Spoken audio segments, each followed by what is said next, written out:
early on a Sunday afternoon.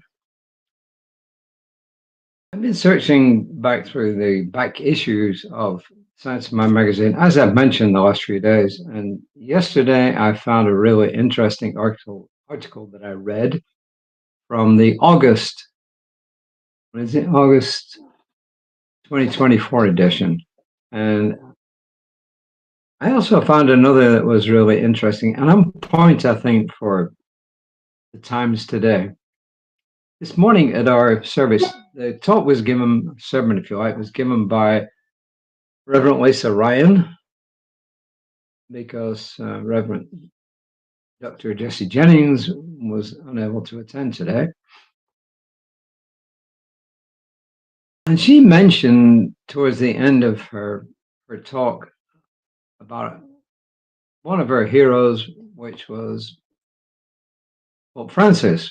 And she just went on to talk about how, he was kind of not really just a Pope for the Catholics, but he was a Pope for the whole of humanity. And he was a humble man. As you know, he chose to get buried in a simple grave, in a simple coffin. And it just kind of summed him up. So I thought this reading from the Science of Mind magazine it's actually Tuesday, August 6th, 2024. And the writer, funnily enough, is Reverend Dr. Bob Luckin, he's the author of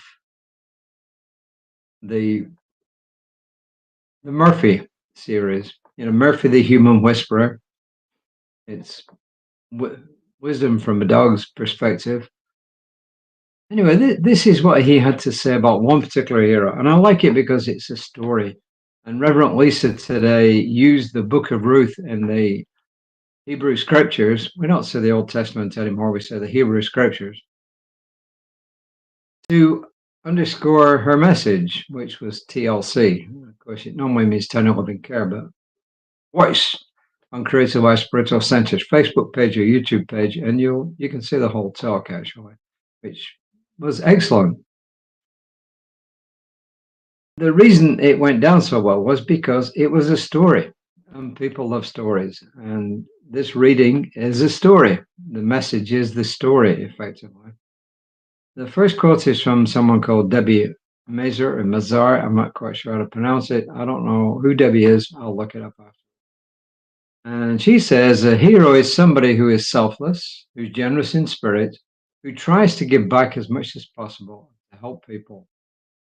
And Ernest Holmes says, as light overcomes the darkness, as the presence of heat causes the atmosphere in the room to change until it is warm and comfortable, so the radiant presence of love and peace dissipates fear, hate, and confusion.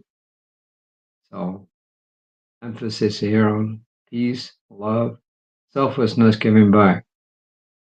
And this is a touching story that Dr. Bob found. I don't know where he found it. He originally wrote it back in June 2019, but it's republished in August of last year. It's touching. He says, hands that had fought 1,000 battles gently wiped her tears.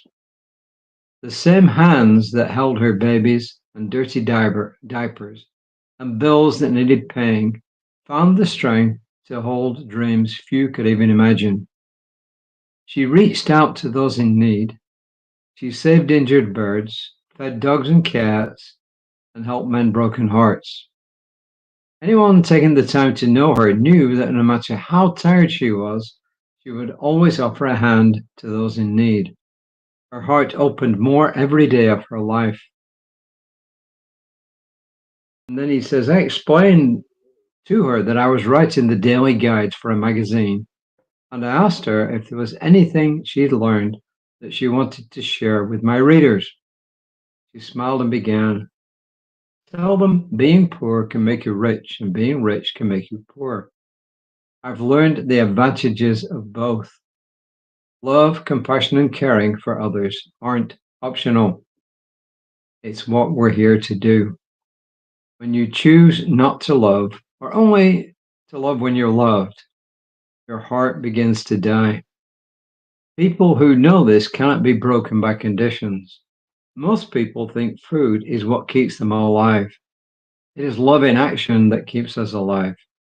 Acts of love, compassion, and kindness make and keep us whole. She was 94 years old and in hospice care.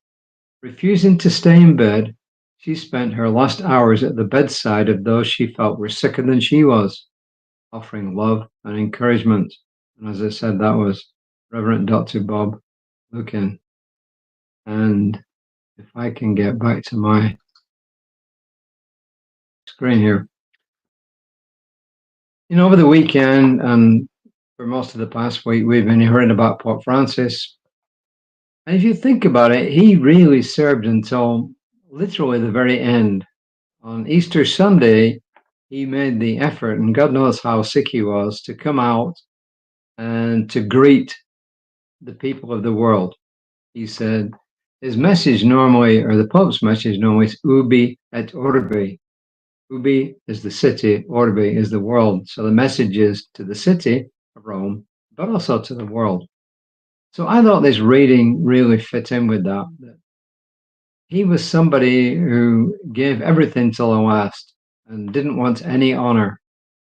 But history, I am sure, will rate him right up there, not just with the popes, but with people like Mother Teresa and all others who cared for them. And this morning, Reverend Lisa mentioned, I think it was Reverend Lisa, somebody anyway, I heard in the past half day, mentioned also Princess Di, that they were so different, Francis and also Mother Teresa and Princess Di, yet all of them did one thing: they served people. Did they have their flaws? Yes. I don't know what all their flaws were about Princess Di, I know some of them, but the bottom line was that their basic message in life was caring for people and actually getting involved and getting involved in people, especially people who are less fortunate than they were. So there you are. There you have it. You have three heroes who served the world with compassion and with love. And I just thought this message was extremely appropriate because Francis touched millions, if not billions, of lives. And you can see it. People from all walks of life, all countries, many countries of the world, many religious expressions, completely different, not just other Christians, Muslims, Hindus, and who knows what else. We're actually honoring Pope Francis. So that is my offering for you today, as we probably are just going to go forward, at least in the Catholic Church, they're going to go forward to look at the conclave and everything. But this brings us back to one of our main purposes for living, and that's love. I personally believe through personal experience that love is the foundational energy of everything. I believe that the energy of love underscores the known universe, and it underscores whatever multiverses there are. I think love is the ultimate energy.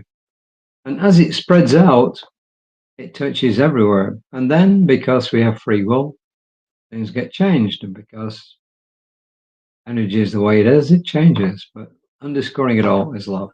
That is my message for you today. Compassion and love and peace, of course, are incredibly important. I acknowledge the unsung heroes in the world as I recognize the hero in me. This is kind of a cool affirmation. I recognize the unsung heroes of the world as I recognize the hero in me. Hope you enjoyed this reading. Tune in to Reverend Lisa tomorrow morning about 9:15 on Creative Life Spiritual Center's Facebook page. Any readings you miss are always going to be there, and a lot of them are also going to be on YouTube, and mine are on at least LinkedIn, different Facebook pages. Let me see, Instagram, Threads, Mastodon, quite a lot anyway. So wherever you see this, hope you enjoyed it. Till next time, namaste.